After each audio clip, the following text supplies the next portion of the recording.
So Charlotte is going to be releasing in 2 days time, or just under 2 days.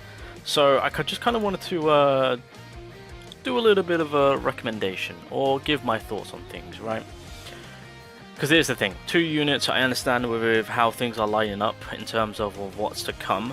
People do want to cater more to Thomas and whatnot, like the half anniversary, but I mean there's no denying that the way that the Harper and Charlotte with their kit, their kits are really good, right? So the incentive is there, especially with the upcoming content, and that is the key that we are all taking into consideration. Upcoming content, we have to prepare for what's to come, and I'm not talking about Kaizo, I'm not talking about with what's happening right now, right? Because I understand that with Kaizo a lot of people are like, I need Harper. Forget about it. You can always do the other bosses because they're always going to rotate, right? It don't matter about Kaizo. What matters the most and what we need to prepare for is the Workshop of Brilliant Light. Remember, it is dropping in the next update in October. It was supposed to happen this month, but issues arose and so they have to push it back. But it is confirmed that Baran is making his way as a Workshop of Brilliant Light boss in October. Power level as it stands from what we know, hopefully it changes. They do need to lower it, but on easy, minimum 600, 650, which is a lot. For the average, that is way, that is a lot. So hopefully they do nerf it down a little bit, at least the 500 or 550 mark, fingers crossed. And then it caps out to above 1 million, basically. So it's going to be tough, and as it stands, we know that the dark element is 100% going to be an element that's going to be catered to. We've got a new dark spear, we've got the 2 dark characters, we've got another dark character coming, and so with the second element that the next Workshop of Brilliant Light will be weakened to is wind. Now, the wind is not confirmed, and I said it before and I'll say it again, I do believe, hand on heart, that it's going to be light. Reason being, if you look at where things are good looking, it's just going to be dark and light being catered to all throughout up until the half anniversary. Well, past our half anniversary. So the incentive for light will more than likely be catered to pushing it onto the Workshop of Brilliant Light. So yeah, so basically more reasons to pull for Gina or Thomas if you guys are saving for them, of course. So that's pretty much the outcome on what's to come and what we need to prepare for and cater for, of course. Now, coming back to the 2 girls, right? Let's put yourself in a position where, let's say, you can only pull one. Which is going to be more advisable to pull for? If you have breakage, get DPS. If you have DPS, get breakage. There we go.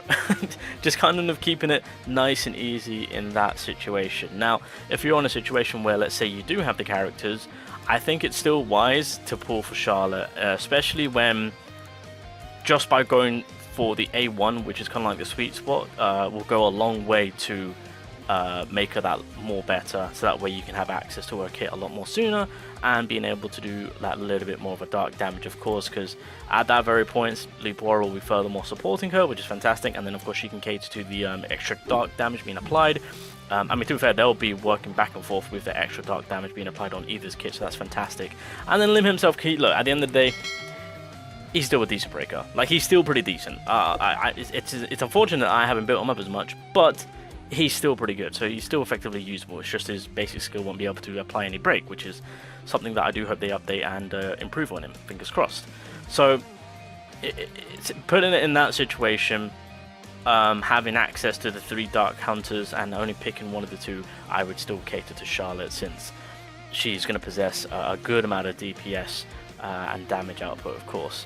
And that it's, you know, you don't need to go the full length to dupe her out, unless you want to, you know, get it to A3 so that way you can maximize the ultimate, but A1 is kind of like the sweet spot.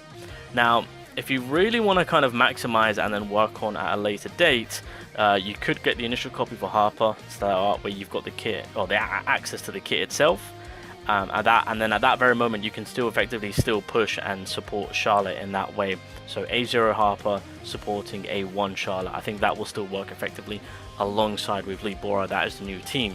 So I just kind of wanted to get that out of the way in terms of picking either or. Now, there's a much lengthier way to look at it, and that is on what's to come. So the way it turns out is Harper, Breaker, Charlotte DPS, and their teacher is more than likely going to be supports, basically in a similar fashion to how Libora is working.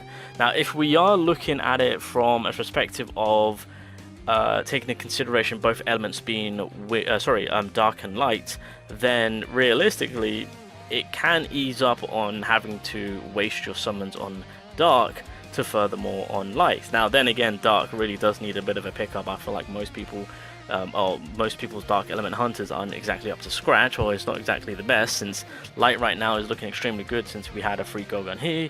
I feel like a decent amount of people now and should have Cheyenne rocking in, of course, so having those type of coverage puts your light element at a good position. Now what you can do is that it does again open up on skipping out on Harper and focusing on Charlotte, because at the end of the day we did get Go for free, right? And again, I am speaking in terms of the next piece of content being the Workshop of Brilliant Light, because again, we have to prepare for it. We are going to be getting new items that are increasing our power level and making us stronger.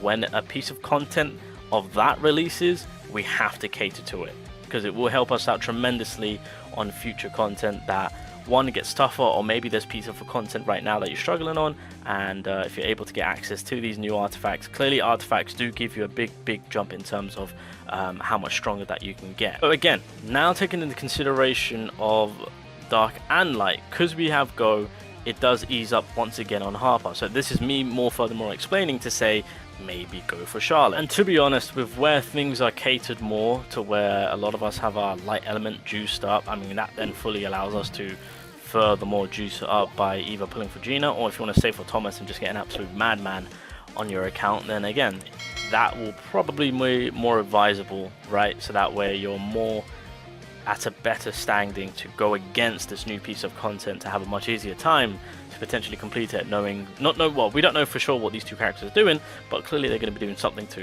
you know, potentially do a lot of damage, and I'm looking toward you, Thomas, of course. So that's one way to go about it and look at it, of course. But if you do, because I mean, then again, I mean, we don't 100% know on what the October unit is going to be doing, but if it's working on the same premise as Libora, it'll be interesting to see on how they go about it, because what's going to happen is people are going to look at the unit, and if it's nothing too crazy, and if we can keep using Libora, then again that's going to be an easy skip, of course. And for most, it might be. Now, I did get my timing slightly wrong. I just want to clear this up. When Harper and Charlotte do go away, during the release of their teacher, that is when they should be in the custom draw banner. So if you want to get them just before the half anniversary, you have access to that. So that's again more of a leniency on having the choice of going for one or the other, and maybe saving your tickets for someone else in terms of like going for Gina. And that way you can maximize your pulls, because at that point you can then put in the new weapons along with the two new girls, so that way you can maximize the characters that you pull when it comes to your rate up and whatnot on getting things that you need. So that's another way to look at it, just an FYI. So taking all that into consideration, again, if you want to skip Charlotte and maybe chill back on Harper to fully see on what Gina's going to be potentially doing, that then confirms us on the attribute for the Workshop Brilliant Light, then that might be more advisable, especially if you're free to play. Again, this is more me talk to the free to play players, as well as maybe if you're a light spender, of course. But if you are hell-bent on elevating your dark element, then Charlotte will be the play. Unless you need breakage, then go for Harper, get it to A0, and then get Charlotte to A1 if you're able to. But at the very minimum, if you just need one, or if you just want to go for one or the other, Harper if you don't have breakage. Outside of that, yeah, A1 investment onto Charlotte, and you'll be right. That's the sweet spot. Harper, I've already mentioned this, you know, A3 is the biggest change for her. But as long as you get her to A2, that way you can maximize your break. So, yeah. So anyway, that's where I'm going to leave it. That's what I really wanted to talk about. But, yeah, I'm excited. Charlotte is really going to be bringing in the power. So, need that. I need that.